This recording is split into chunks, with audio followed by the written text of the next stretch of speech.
Thank you for subscribing, and thank you for those people that watched the previous episode. If you haven't subscribed yet, dude,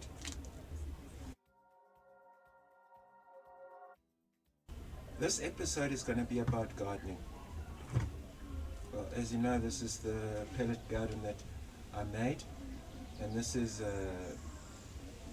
beautiful for small spaces. As you can see in the studio here, it's quite small. But today also, I'm going to be visiting Nati at Ndawe Enke, and he's going to be telling you more about healthy plants and, of course, the plant that raises a lot of talk.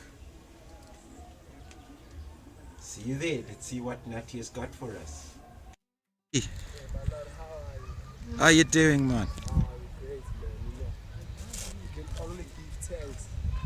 Welcome again, Blessed are you. Yeah, we give thanks. Yeah.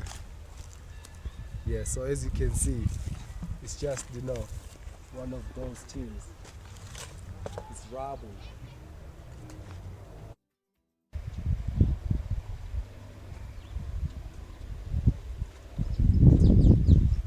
I'm hoping in this garden that it could belong to a beautiful garden, not just for smarting or for it to be used as a trap or as an escape from the As you difficulties can see, yeah. of life. Okay.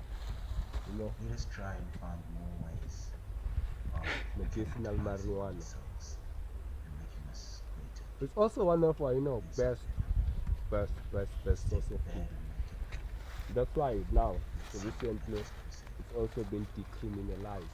So we are allowed to grow in this beautiful thing here in South Africa. And us in South Africa being the first in Africa whereby weed is being legal to grow in a private place and use it as a source of food. As you can see, it's very nutritious. Some cook it too, some do a whole lot of things, but this is our source of food too. Hey, hold on, Nati. You're busy munching it away there. And they're going to say, urasta, usho lezi zinto lezi ngoba ulokhu say hi manje awubheka usayidla nokuyidla. Izokwenza high yini nama uyilokhu uza mawuyidla. Is this going to make you high? No, basically it won't make me high. What makes you high here is the THC. So I just chew the leaf. The leaf doesn't have the THC, but it also got other medicinal properties that can also cleanse my blood and keep my body alkaline. So when I chew these things, like it makes me also to get a bit of balance and to keep myself grounded. It's not about only just making you high. It's our source of food. The seeds also, the base they do chow too. So the whole plant, the stalk, you can just make food, stir fry and eat it with less THC. And you can come along and see some of the plants too. Like, it's a bit dry as you can see. We don't have water, but it's green. It's the period. Everything is green. And there's somebody foraging there also. Yes. Or hunting. There's the ladybird there hunting. Biodiversity. This is nature. This is what happens. This is what we can't stop. When nature pollinates, it either pollinates by wind or by insects. As human beings, we can't really intervene. So we let nature take its course here. As we get try, then we get also the wormwood, what they call Umhlonyana. As you can see, we've grown quite a lot. It's a very hardy plant.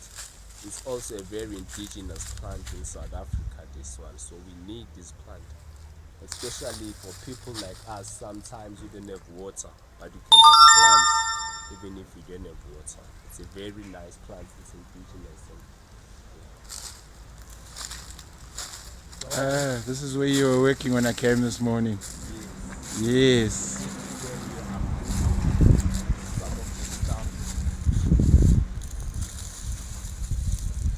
We're trying to dry some of the sorghum. We got sorghum too.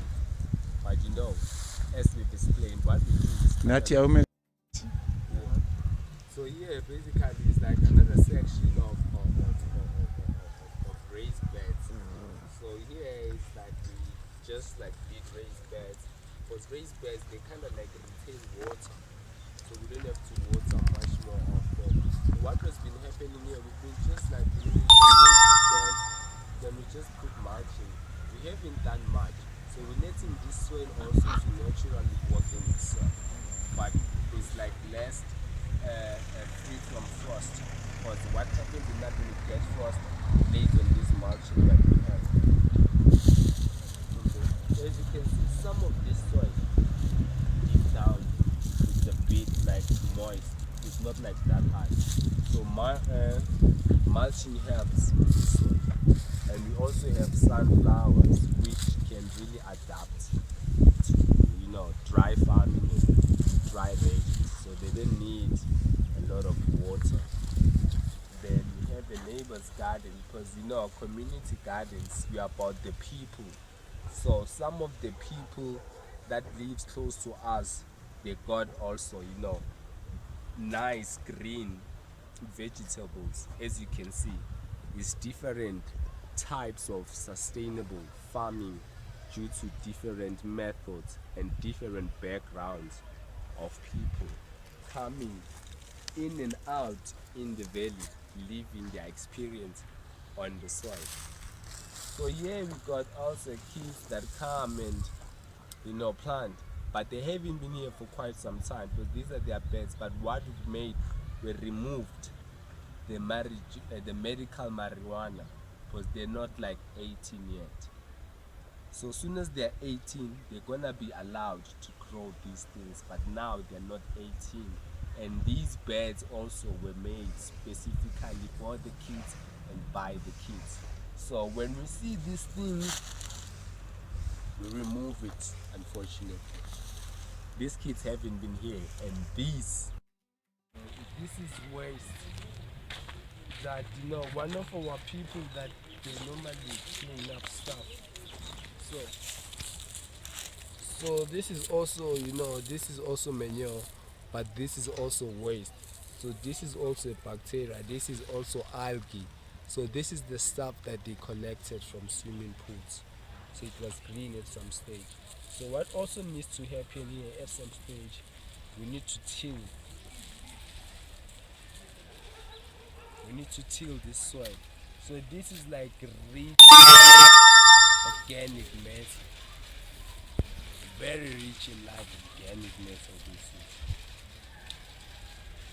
It's also called algae. So it's a bacteria. It comes in bacterial form too. So it's a very nice material that we use for planting too. So that this thing, it also retains water too. It also gives back to the soil. It gives a whole lot of nutrients. So it's also some sort of like some organic compound, because everything there is natural and it has water too.